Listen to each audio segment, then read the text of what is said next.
selamat datang di ruang diskusi. Mari kita berdiskusi ditemani dengan secangkir kopi. Pada saat ini Indonesia tengah akan melakukan pesta politik di mana di setiap daerah-daerahnya itu akan melakukan pemilihan ketua daerah. Dan di tahun ini Gen Z juga berkontribusi untuk memilih ketua daerah di masing-masing daerahnya.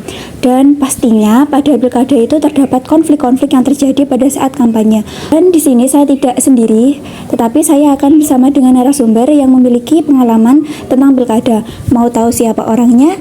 Jangan kemana-mana, tonton sampai akhir.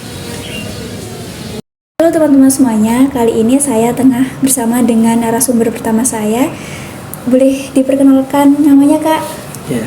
Terima kasih ya awalnya. Perkenalkan teman-teman semuanya, nama saya Muhammad Farhan Putra Ansari. Ya dulu memang rekam jejaknya saya itu pernah menjadi Serekap dan juga KPPS, serta saya juga sebagai pantarlih di desa saya. Seperti itu Pak. Mbak.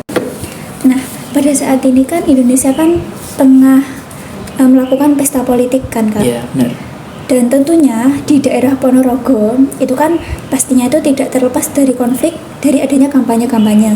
Itu bisa dijelaskan, Kak, dari pengamatan Kakak itu konflik yang terjadi pada saat kampanye itu seperti apa kalau yang di Ponorogo begitu? Oke. Memang kalau kita lihat di Ponorogo ini Kak ya, banyak sekali model kampanye-kampanye yang sifatnya itu melewati media sosial. Nah, tak lepas dari itu juga ada kampanye-kampanye yang itu sifatnya ada suatu kegiatan. Nah, mungkin dari teman-teman semuanya, teman-teman yang ada di rumah yang menonton video ini mungkin pernah kalian ketika bermedia sosial baik TikTok, WhatsApp, ataupun Instagram, Facebook itu akan melihat banyak sekali tontonan-tontonan video, foto yang di situ terkadang sifatnya kampanye tapi itu sedikit menjatuhkan nggak ya? Iya. Sedikit menjatuhkan antara pihak satu atau pihak yang lainnya.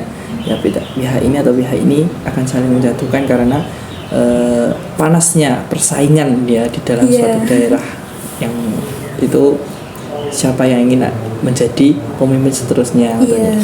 Nah, menyikapi hal seperti itu Kak. Jadi ini pesan untuk teman-teman Gen Z ya terutama yang karena kan Gen Z ini adalah pemeran utama di dalam media sosial pada saat ini ya. Sekali. Nah, jadi kalau menurut saya untuk para Gen Z itu jangan mudah terprovokasi mengenai video-video, foto-foto yang di situ menjatuhkan atau mengolok-olok pihak lainnya yang intinya itu negatif sekali ketika kita saring kalau kita tidak saring.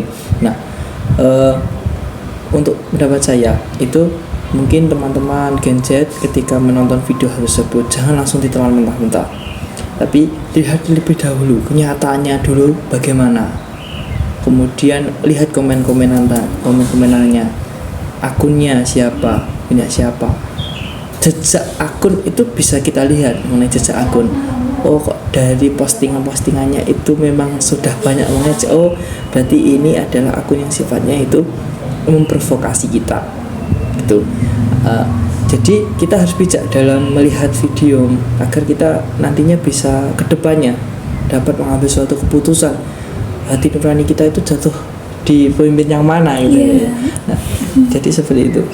Sebagai Gen Z gitu, ketika kita sudah melihat video hal tersebut maka dalam memilih pun, dalam keputusan memilih kita harus bijak. Bijaknya bagaimana cara memilih? Lihatlah progres masa depan yang baik dari pemimpin tersebut. Kemudian lihatlah rekam jejaknya sebelumnya sebagai evaluasi. Maka nanti akan ketemu. Ya, kalau kita berbicara dengan manajemen nanti dalam suatu mengambil keputusan ya, kita harus mengetahui rekam jejaknya sebagai evaluasi agar bisa mengambil suatu keputusan. Begitu Kak untuk menanggapinya. Sangat rinci sekali ya teman-teman ya.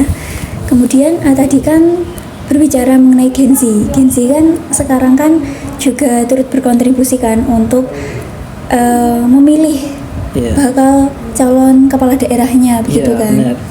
Otomatis seorang Gen Z pun juga harus tahu bagaimana sih menjadi pemilih pemula yang cerdas. Mungkin dari kakaknya bisa menyampaikan tips menjadi pemilih pemula yang cerdas itu seperti apa? Oke, baik. Terima kasih Kak untuk yang pertanyaan kedua ini. Mungkin kita sama-sama sebagai masyarakat Gen Z. Iya, betul sekali. Mungkin ini untuk adik-adik saya yang umurnya di bawah saya, mungkin yang baru SMA ini, yang baru mendapatkan KTP atau Kartu Tanda Penduduk di Indonesia, yang kemudian berhak untuk memilih sebagai pemilih, untuk pemilih yang cerdas.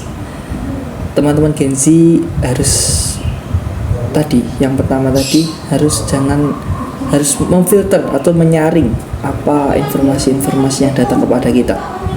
Yang kedua, tolong agar tidak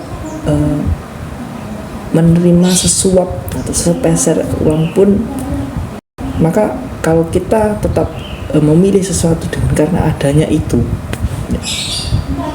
nantinya kita akan kedepannya tetap selalu seperti itu. Kalau kamu tetap ingin memilih Allah karena ada sesuatu, terus kenapa kamu jadi hamba Allah? Ya, jadi yang saya katakan tadi dua itu, agar kamu menjadi pemilih yang cerdas dalam memilih, maksudnya tepat dalam keputusanmu dalam memilih itu tidak, karena pemilihan itu ada fiktif gitu. Jadian nanti kita yang jadi siapa nggak tahu. Iya. Kita hanya bisa berdoa saja. Tapi kan kita harus cerdas bagaimana? Cerdas memilih. Jadi tip yang kedua, 1 dan 2 yang setelah saya utarakan tadi, mungkin itu mendapat dari saya agar bagaimana tip menjadi pemilih yang cerdas. Jangan lupa datang ke TPS. Kalau memilih di rumah nggak bisa. Bener sekali, nggak bisa. Cerdas itu. Memilih harus di TPS. Masing-masing. Nah, itu mungkin kalau untuk tipsnya agar memilih cerdas seperti itu Mbak. Jadi jangan terprovokasi dengan informasi-informasi yang belum ada faktanya. Kemudian jangan memilih karena ada sesuatu hal. Itu kunci. Ketika kamu sudah melakukan hal tersebut, sejelek pilihanmu ataupun pilihanmu itu tidak jadi, maka kamu sudah merasa yakin atau sudah merasa marem dengan hatimu karena kamu sudah memilih tanpa ada paksaan. Nah, itu cerdas sekali. Gitu Kak. Jadi juga harus menanamkan asas dari pemilihan ya Kak ya. Lu berjudil. Iya, jadi teman-teman jangan terprovokasi dengan manapun. Intinya tetap pada hati kalian mau memilih siapa, begitu ya kan Kak? Benar sekali. Kita berbicara dengan pemilihan ini kan nantinya ada suatu konflik. Ya, nah konflik ini memang terjadi ya sebagai komunikasi antar seorang dengan orang lain ya, agar terjadinya konflik. Nah, memang itu konflik ditimbulkan agar apa? Agar dari masing-masing itu akan berpihak kepada mana, dan dengan adanya konflik akan menambah perlombaan bukan perlombaan ya, menambah grid atau nilai value dari masing-masing pasangan. Nah, ini memang diciptakan konflik ini memang penting. Kalau tidak ada konflik, semuanya tenang-tenang saja, nggak jalan nggak jalan. Nah, pemilihan itu harus ada konflik. Jadi konflik itu jangan dinilai seperti hal yang negatif ya Kak ya. Benar. Kadang konflik itu juga ada yang positif. Kalau dinilai negatif terus ya kayak nggak cocok kalau nggak sesuai konteksnya Kak ya. Benar. Ya, jadi konflik itu dinilai positif untuk melakukan perubahan, untuk terus melakukan perubahan. Jadi untuk pilkada tahun ini, untuk semuanya, tidak hanya Gen Z, semuanya yang sudah memiliki hak untuk memilih, jangan golput. Karena pemimpin di masa depan itu tergantung dari pilihan kalian. Jadi mulai sekarang tentukan pilihan kalian. Ya, mungkin sekian ruang diskusi dari saya dan juga narasumber. Saya ucapkan terima kasih kepada narasumber atas ilmunya. Oke, terima kasih kembali. Sampai jumpa. ruang diskusi. Mari kita berdiskusi ditemani dengan secangkir kopi.